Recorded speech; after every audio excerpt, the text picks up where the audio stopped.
Hello everybody and welcome back to Belle's Fallout 4 Survival Guide. Today in the DLC for Harbour, we are doing part 2 of the Brain Dead quest. So, there has been a murder in Vault 118. I've agreed to help investigate. I should question suspects and search for clues to uncover the killer.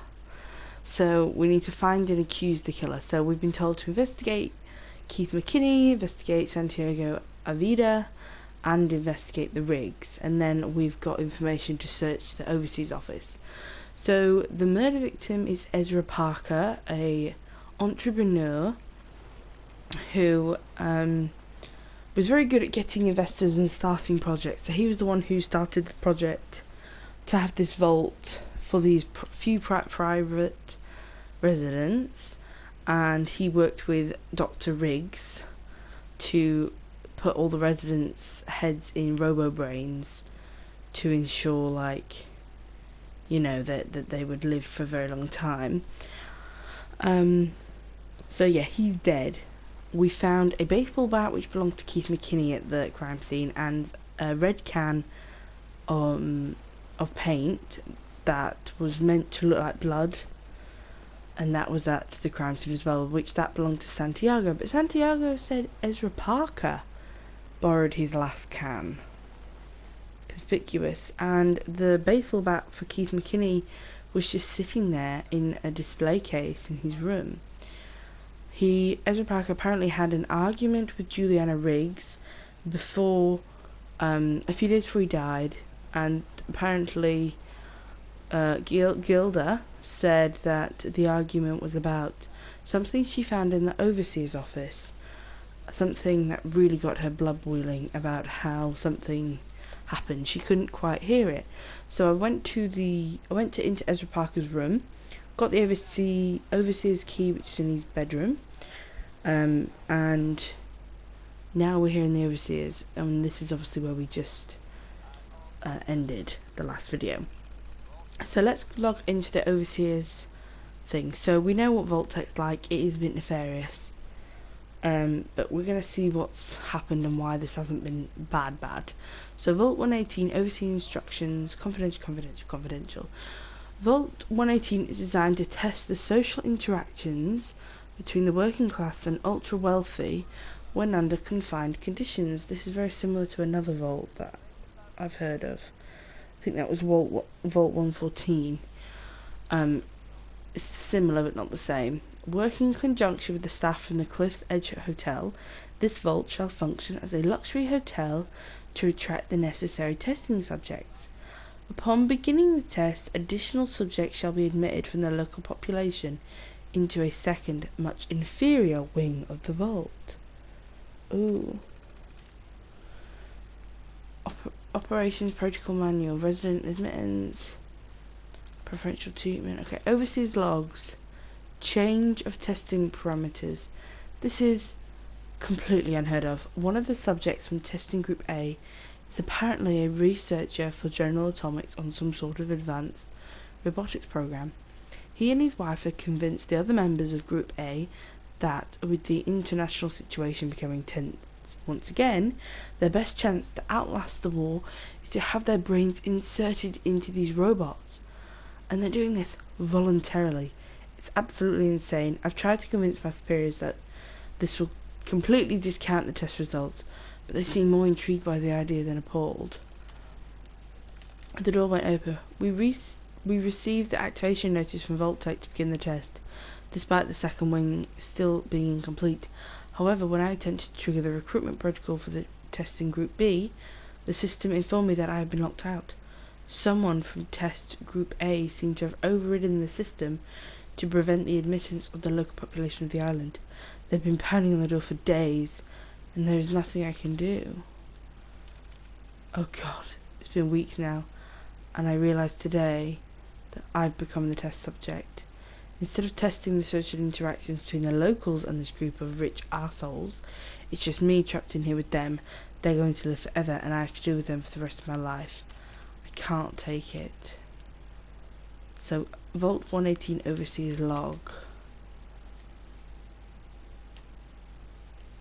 So Ezra Parker must have made a deal with Vault-Tec, or he just completely overrid everything. So what was it? Vault 118 overseas log. Progress on construction of the second wing of the vault is completely stalled. Once a premier area of the vault had been completed, funding seems to have been cut off. My supervisors have informed me that they haven't received payment from Mr. Parker, and Vault-Tec won't pay out of pocket to continue construction. I've repeatedly approached Ezra about the finances, but he keeps telling me that Mrs. Riggs hasn't transferred the funds. However, when I asked her, Juliana said that she had just given Ezra extra for the gold payment. I've hired an investigator to look for signs of embezzlement in a few weeks. Sounds like Ezra was embezzling from his investors. Now, I'm not exactly sure what embezzling is, but I think it's just taking their money and not using it for what it was intended for. So, at a certain point, once the vault had been created, or most of it, the main important bits, Ezra still took money from the investors, who were the residents of Test Group A, and stopped paying Vault-Tec by pocketing the cash. So let's go speak to Juliana Riggs, who I said was acting strange. Oh my god, look at the cats. Remains of Missy 2, Pepper 2, Mr. Purrs, Sir Cattington, Missy 1, Missy 4. And I don't see any more cats. Hello, Detective. Did you have a question about the heinous murder? There's evidence Ezra was embezzling from his investors. Oh, well, I really don't believe that. Mr. Parker wouldn't do such a thing, I'm sure. Never mind. Good luck catching the murderer, Detective.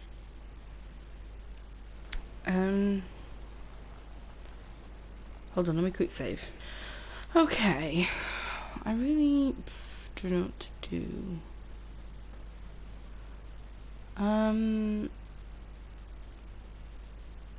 I think the clue lies with her, because surely if she heard that he was embezzling, she wouldn't be too happy with that. But she doesn't believe it, and if she was poking around the overseas office, she would have heard it on the holotape, surely. I bet that's what the argument was about, but why does she not care now? Unless she's the murderer who just wants it to be gone away. Hello, Detective. Did you need something?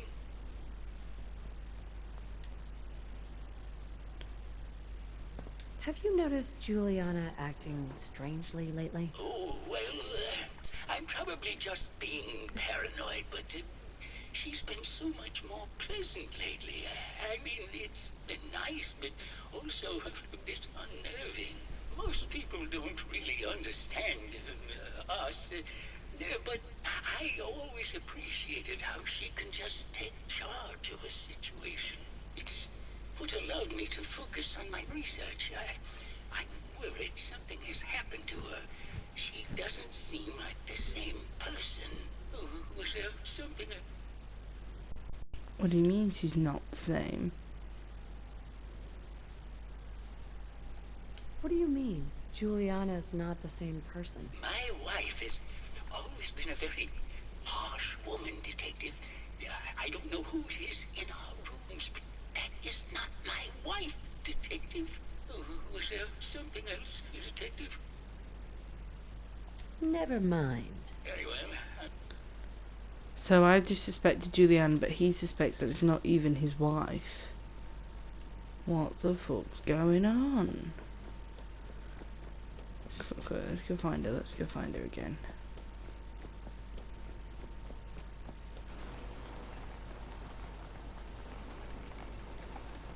Hello, Detective. Did you have a question about the Accused. I think you're the real murderer. That's just silly, Detective. Why would I want to kill Mr. Parker? Maybe you can give me a reason it couldn't be you. I'm sick all the time, Detective. I don't have the strength to do such a thing. Give it up. I know your secret, Juliana. Or should I say, Ezra! Well, Detective, that's quite the claim. It's a shame. I thought I could keep the ruse going a little longer. Oh, well. Had to end eventually, I suppose.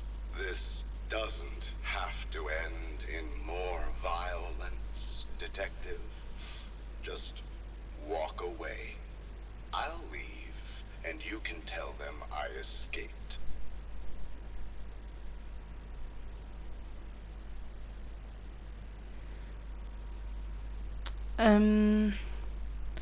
So Longfellow kind of like, he likes it if you take the bribe from Ezra, but he also dislikes it if you allow Ezra to leave.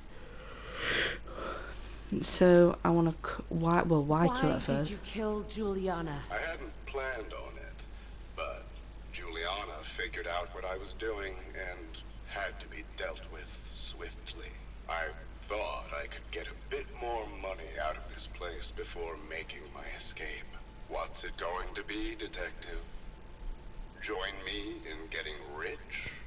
Or die?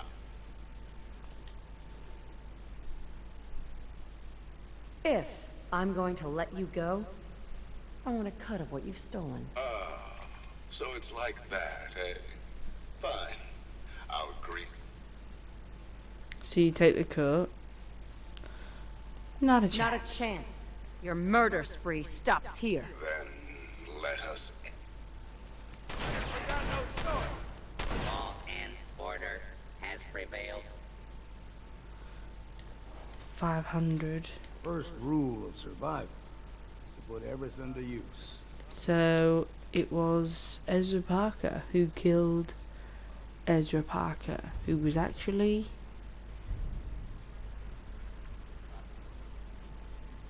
poor Miss Juliana Riggs, who we put a tie on. So this starts. We've already done that. I don't know why I started that. I've already defeated him. I found the killer. It was Ezra. He killed Juliana and took her place to hide his tracks. My word!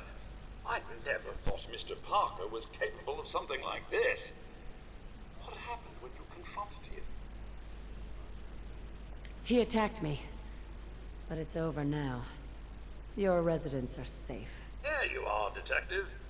Payment for your services and a bonus for uncovering such a heinous plot. I don't think we could have done it without you. Yay! So we did it. And it fixed both of them quests. Cool, cool, cool. So we got a lot of pre-war cash for that, though it has no actual value. So yeah.